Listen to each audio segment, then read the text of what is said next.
I was born a burden. My parents said it jokingly, but I could tell it had always been on their mind. Even as an infant, I had bronchiolitis, hypersensitive skin, and several infections.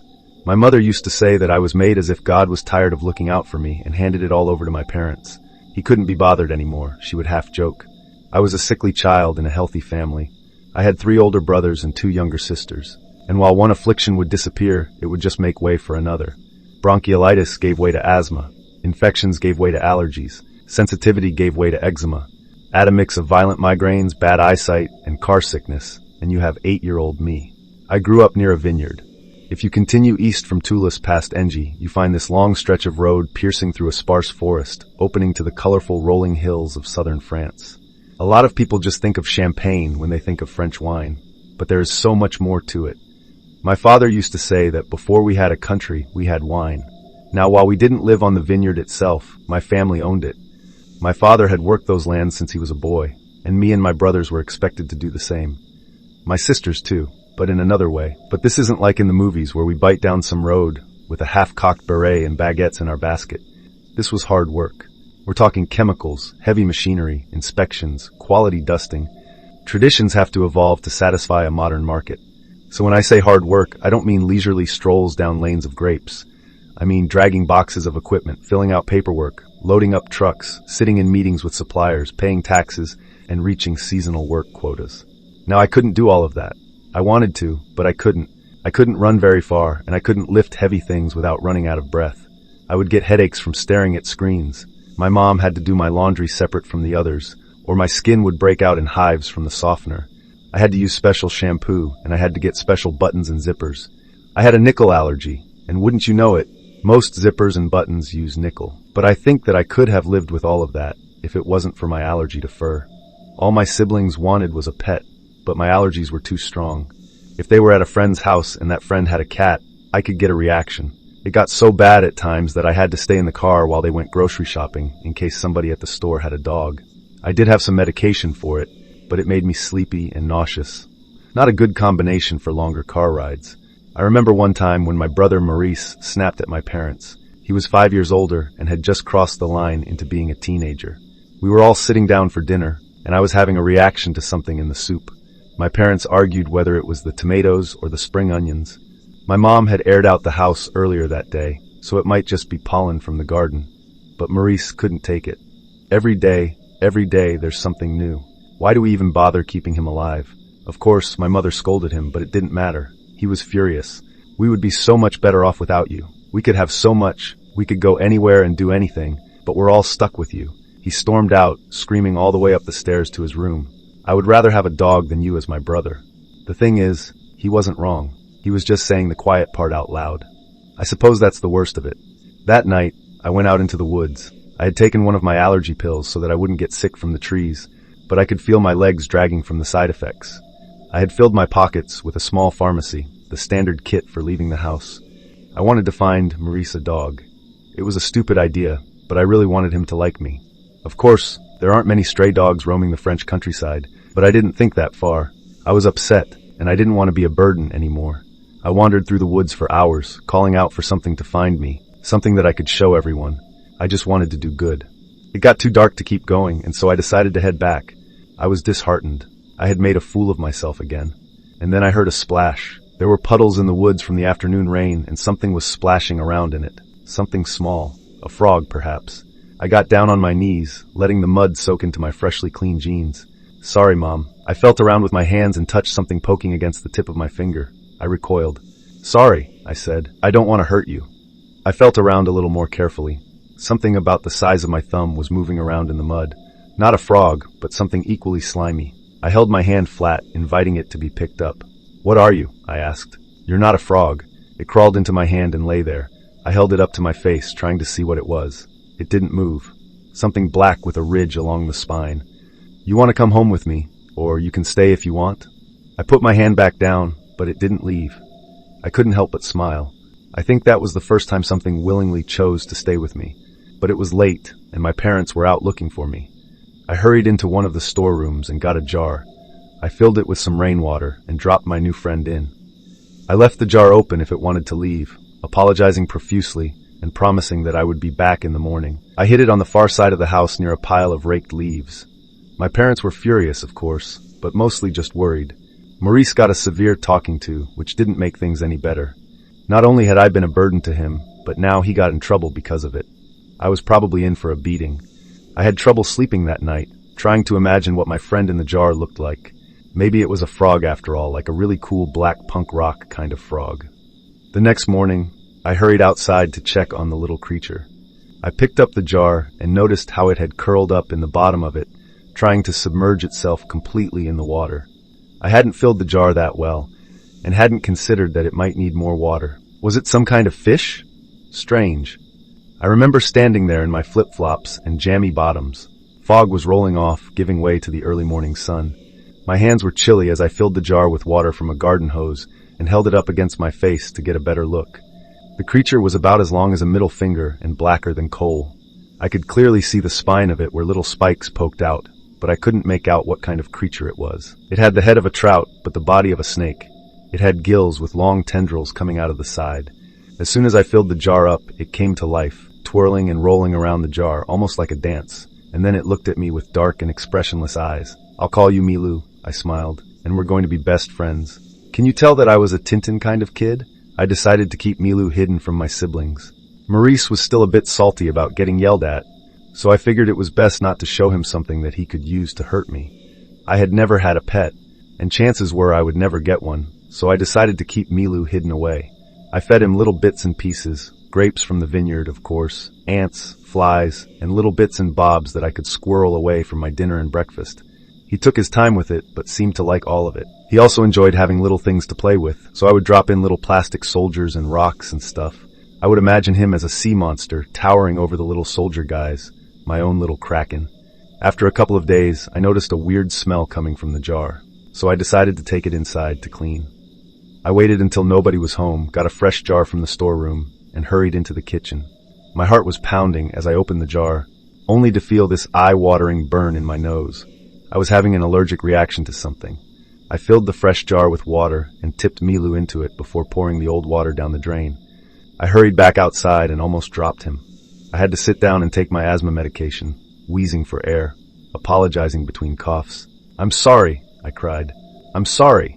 I don't know what—" I looked down at Milu. He had pressed his little fish head against the glass, looking at me with eyes wide open. Even without a single muscle to express emotion, I could tell that he was worried. There was something in that discarded water that got my allergies flaring up. That much I figured out.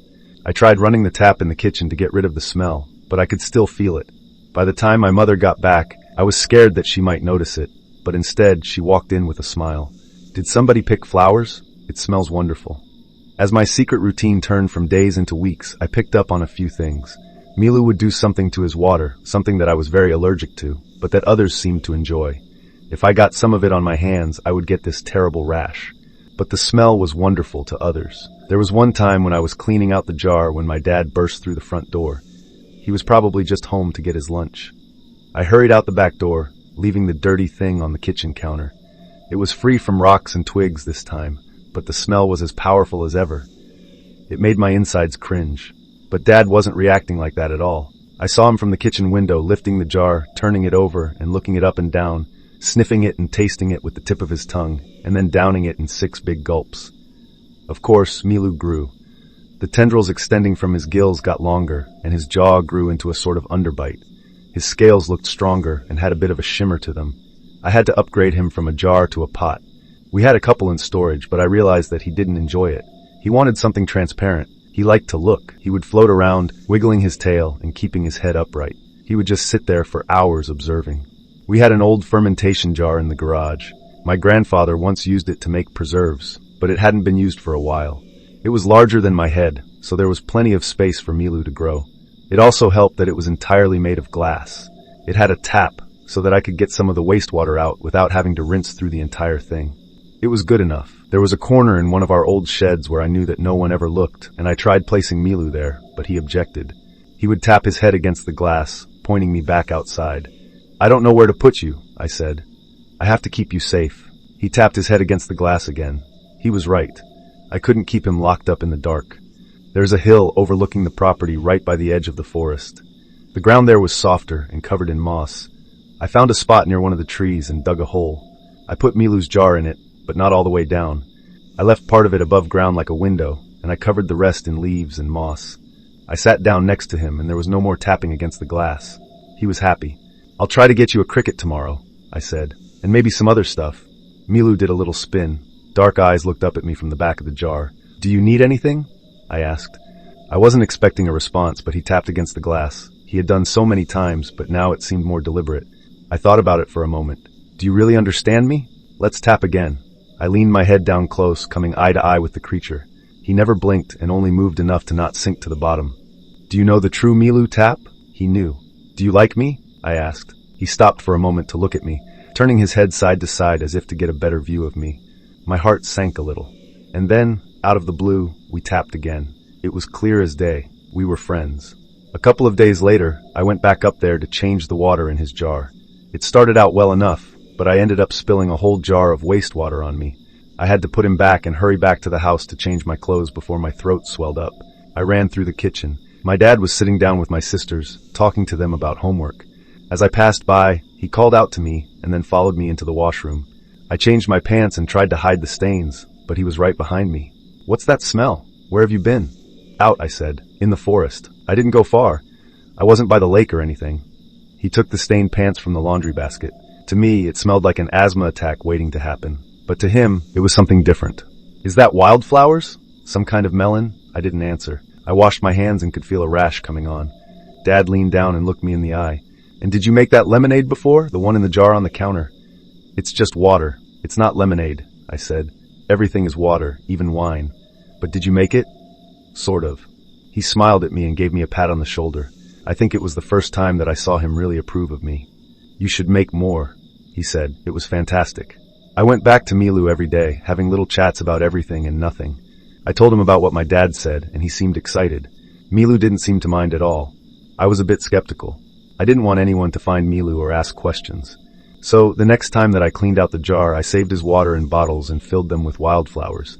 That way, it looked more authentic, like I had made something. Dad had never really encouraged me to make things on my own before. I wanted to make him proud. I had seen my parents make everything in that kitchen for years, so I knew where everything was at. I cleaned the bottles up, added some honey and fennel, and I made my own label. It was all kind of clever. I was afraid that I might slip up and say Milu someday, so I made it the name on the label. That way, nobody would bat an eye if I mentioned it. That night, as my family gathered around the dinner table, I took out every bottle of Milu that I had chilled during the day. Everyone got their own bottle. I told them that Dad liked it and that I hoped they would too. They didn't know what to make of it at first, but they opened their bottles, and it fizzed a little like a light sparkling wine. After that first sip, their frowns melted away. For the first time, there were smiles all across the table. And not just any smiles. They were smiling at me. They loved it. They loved me. All summer and well into autumn, I kept my secret routine. Milu was large enough to have an entire meatball for dinner by then. He was longer than my foot, but still had plenty of space to grow. I would feed him, talk to him, clean his jar, and give him things to play with. But he was getting tired of toys and rocks. He wanted something new. He would tell me with the little taps on the glass. I did this thing where I took old newspapers and cut out pictures. I would lick them and stick them to the glass for me to look at. He loved them, especially pictures of people. Those were the most interesting to him. He always lingered a little longer on pictures where they smiled. I continued to make my bottles of Milu about once a week. I told them that it was my secret recipe. My father would bring home honey and fennel for me to use. Sometimes he would bring cherries or some other fruit. We'd spend some time together making up recipes, and he encouraged me to experiment. To me, it all just smelled like burning acid, but feeling useful made my heart swell with pride. I wasn't just taking, I was finally giving back. I told them that I couldn't drink it myself and that it burned me, and they didn't even question it, but they all enjoyed it nonetheless, even Maurice. This kept going on for an entire year. I had the best birthday of my life, where my family wholeheartedly celebrated me. It wasn't just an obligation, they were happy to. I was getting invited into conversations. They asked my opinion on things. On New Year's Eve, I even heard my dad drunkenly brag about my drink to a neighbor. I wasn't just a sick boy. I was in the family business. There was some tension, though. I would often find Maurice out in the fields or in the kitchen trying to replicate my recipe. He couldn't make it, and it frustrated him to no end. He explained to me in no uncertain terms that he would make something better. He wouldn't be beaten by somebody who could die from fabric softener. But Dad was thinking of other things, bigger things. So come spring, we made our first bottle of wine using water from Milu's dilution. It's usually done to balance out the sugar levels, but Dad thought that it could give it a colorful, musky tone. Not that I knew what that meant back then. Mineral water might not change the taste, he said, but it can change the way that it feels. And with this, he held up my bottle, giving it a cheeky little shake. With this, it'll feel like a mother's kiss. I remember the day we finished the wine. Dad poured it into a small glass. He let it rest for a little. He sat quietly around the kitchen table, waiting patiently. He smelled it, twirled it, observed the color and the consistency. And when he finally tasted it, his eyes went wide. He put the glass down and smiled at me like he had just won the lottery. He swept me up on his shoulder and hurried outside holding the bottle as he went. He called out to my mom to try the glass in the kitchen. He put me down and we ran all the way out to the field workers. 2 of them were off to the side having a cigarette. Dad handed over the bottle. Tell me this isn't the best thing you've ever had. The worker, Claude, had a sip straight from the bottle. He thought about it, and then something just clicked. A smile melted onto his face, and he laughed. He handed the bottle to the other worker with a loud cheer. Others came to look. Everybody got to try it. All the while, my dad went around to them one by one. My son made this. My son did. There were pats on my shoulder, and they ruffled my hair. They lifted me up and cheered. They passed the bottle around, emptying it sip by sip. Best thing I've ever tasted, someone said. It's soft. How can it be so soft? It melts me. I love it. After that, things were wonderful but complicated. Dad really wanted me to give him the recipe. He wanted to put it into production, but of course, I couldn't do it. He couldn't understand why, and I couldn't blame him. I was just a kid, and I hated lying to him, but he would be horrified if he knew the source. He wasn't mad about it, just disappointed. Maurice, on the other hand, had plans of his own. One day, as I finished cleaning Milu's jar, I noticed Maurice. He had been following me. I thought that I had been clever, hiding the empty bottles in my school bag, but he must have heard the clinking. He hadn't spotted Milu in the jar yet, but it was only a matter of time. He walked up to me with a smug smirk. You hide them up here. What are you using? He looked around, kicking some leaves. I didn't say a thing or move a muscle. It felt like facing a predator. Any movement might trigger him. I don't get it, he continued. Is it mushrooms? Roots? He picked up a rock and looked at me. I didn't see his gaze. That was apparently the wrong thing for me to do because he threw the rock at me. I ducked and he missed, hitting the side of Milu's jar. It didn't break. It didn't even get a scratch, but it made a noise. Maurice pushed me aside. No, I yelled out. Please don't. But that just spurred him on even more. He pushed the moss and the dirt aside, finding the top of the jar. He grinned as he twisted the lid. The moment that it popped open, I pulled out a bottle from my pack and held it up like a club. Stop it, I said, or else. He stopped. He dropped the lid and turned to me older, stronger, and healthier. He was better in every way, and yet I had threatened him. He wasn't having it. He wrestled me to the ground and beat me. I had never been in a fight with him before, not like that. It was just malice thrown through. He was enjoying himself, showing how powerless I was. As I lay with my face in the mud, I looked over at Milu's jar. I saw something peek over the edge, dark, expressionless eyes, the long face of a trout opening its mouth in a silent scream. And then he began to shiver. Maurice rolled off me. He was having a seizure. It was as if he was mirroring Milu shaking. His eyes rolled back in his skull, and his fingers made these weird twitching movements. He was frothing at the mouth, and the bubbles smelled like Milu's water. I went from relieved to terrified. I rolled Maurice over, slapping him on his back. He kept coughing up this white foam and gasping for air. His eyes had turned an unnatural black, mirroring the color in Milu.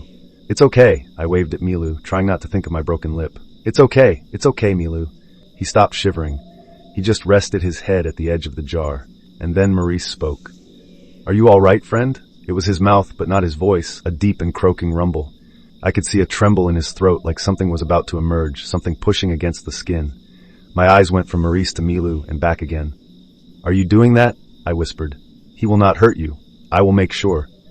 Maurice wasn't moving. I couldn't even tell if he was alive. Was he breathing or shaking? How do you do that? I asked. I go swimming, he answered. I can swim very far. I didn't have to say thank you. Milu just plopped back into his jar. As he did, Maurice's eyes returned to a cold and natural gray. He bent over, screaming from his stomach ache, and couldn't stop throwing up. He had no idea what had happened, but he knew that he had lost. I felt like the king of the hill. Maurice said to stop bothering me, and I felt confident. I had a friend looking out for me, and he was stronger than everyone. So the next time that my dad asked me to help with the wine, I said yes, but on my terms. He couldn't touch the dilution tank. No one could. Only me. And he agreed. It was mid-July when we got the tank set up. It was like a small swimming pool. No one was around when I dropped in Milu. "You can't look out," I said. "But you'll hear people all day. Is that okay?" He tapped his head against the metal siding. He was okay with it. He had so much more room to grow. He was already the size of my leg. I had a stupid idea. I borrowed a beach ball from the shed and climbed into the tank with Milu. It was cold and dark, but I trusted him with every fiber of my being. He was my best friend, and he would never hurt me. The water was fresh, so I wouldn't get a reaction. Instead, I blew the ball up and passed it to him, and he passed it back. Before I knew it, we were playing catch, bouncing it back and forth, my laugh echoing against the hollow steel. Things would progress from there. Dad would make a trial batch using Milu. He'd hand the bottles off to his workers and take a couple to Marseille. It was a hit. That first test run, tentatively named Ami Delu, ran out almost immediately. This was turning from a passion project into commercial sales. The whole thing was getting out of hand. I had to deal with workers to not investigate the dilution tank. My dad would wave me off and kept his promise to leave me in charge of the tank, but I could tell that he was about to budge. I could see it all slipping between my fingers. I was getting pushed out of the equation. But then again, why wouldn't I be? You can't rest an industry on the shoulders of a child. One night, I saw my dad climb up to check the tank. He wanted to grab a sample to have it analyzed. He had promised me 100 times over that he wouldn't do it, but he did it anyway. I didn't understand that he needed to make sure there were no pollutants and that it was safe to drink. You can't put mystery recipes on store shelves. But I didn't care. I felt betrayed. And so I let him open and look. The moment that he opened the water tank, his eyes glazed over. He stumbled down the ladder as if learning how to walk. He wasn't shaking like Maurice had done. It was as if he had climbed down as a new person. Like a new person. Someone who didn't know how to use his body. My dad's new dark, expressionless eyes settled on me, and he smiled. Friend, best friend. Over the next few weeks, I noticed things. I saw Claude putting down a crate of filters just to stare at the sky. I saw my sister's eyes turn dark as she watched TV, forgetting to blink. My brothers would sit on the floor next to the fridge, tasting jams and sauces straight from the jars. Milu was using his newfound strength to look beyond the tank, using the eyes of anyone who had drunk from his waters. I remember my father coming home with dark eyes. My mother had them too. They started kissing in the hallway, but not like a nice kiss. I had never seen them like that before. They were pushing, biting, and grabbing. I had never seen adults act like that before. They hurried up the stairs, and I didn't see them for the rest of the night. We missed dinner, but it wasn't all the time. Most of the time it was normal until it wasn't. I remember my 10th birthday. It was quiet. I stepped downstairs and into the dining room. They were all sitting in a circle, my mom and dad, my sisters, my brothers, all their eyes dark with smiles plastered across their faces, like they didn't know how to smile but tried their best. It looked more like snarling wolves biting down so hard that their jaws trembled. "Happy birthday," they all said at once. I got the seat of honor, all eyes on me. There was a carrot cake. My dad got up with a kitchen knife. He pushed my sister out of the way so hard that she fell off her chair, still smiling. He leaned over the table, smashing his hand down on a plate, like his joints were too stiff. It's a miracle the plate didn't crack.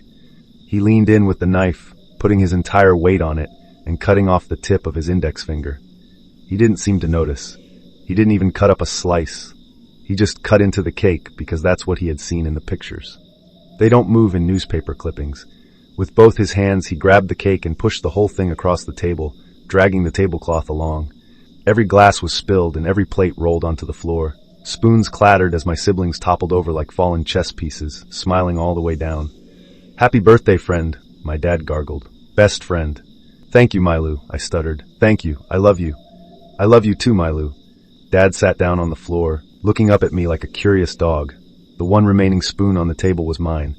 They all stared in awe, waiting for me to approve. I took a bite of the carrot cake and their teeth began to chatter. They were so pleased. So pleased. I didn't know what to do. Milu kept reaching further and further away. I would see people around town walking around with dark eyes, bus drivers, fruit vendors. I'd see them smelling flowers, running their hands across the blue sunflower petals at the shop. Sometimes there would be groups of them. They wouldn't even bother speaking like people. They would gargle amongst themselves, exploring new and visceral sensations. I would see them at the library, 10 people reading 10 different books at once. I would see it at school with our music teacher clumsily slamming their hands on the finely tuned piano.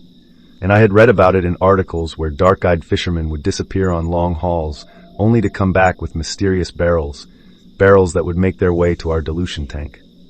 Milu knew what he was doing. He didn't trust anyone but me, and it served him well. One night, I climbed back up the side of the tank. I opened it, holding my breath to avoid choking on the fumes. Milu had grown. By then, he was at least 12 feet long. He had spun himself into a spiral, resting at the bottom of the tank. All around him were these little black things, no longer than a nail, his kin from the barrels. I didn't know what to say. Just opening my mouth made the fumes burn. Milu uncoiled and raised himself out of the water like a cobra. His eyes were bigger than my fists. The spikes along his spine were thicker than my fingers. Just like with everything else, he had gotten away from me. He was no longer my pet. I was his. He leaned his head in close and I could see his fangs, translucent like glass. He put his mouth against my forehead as if giving me a tender kiss. It was cold and it burned. Whatever he was doing, I was still allergic to it. "You're hurting me," I said. He leaned back. Not like then he understood. He coiled back into the bottom of the tank apologetically, and I climbed back down. It all came to a breaking point in late September. I woke up one night to cheers and the pitter-patter of running feet. Looking out into the field, I could see torches. They had started the tractor.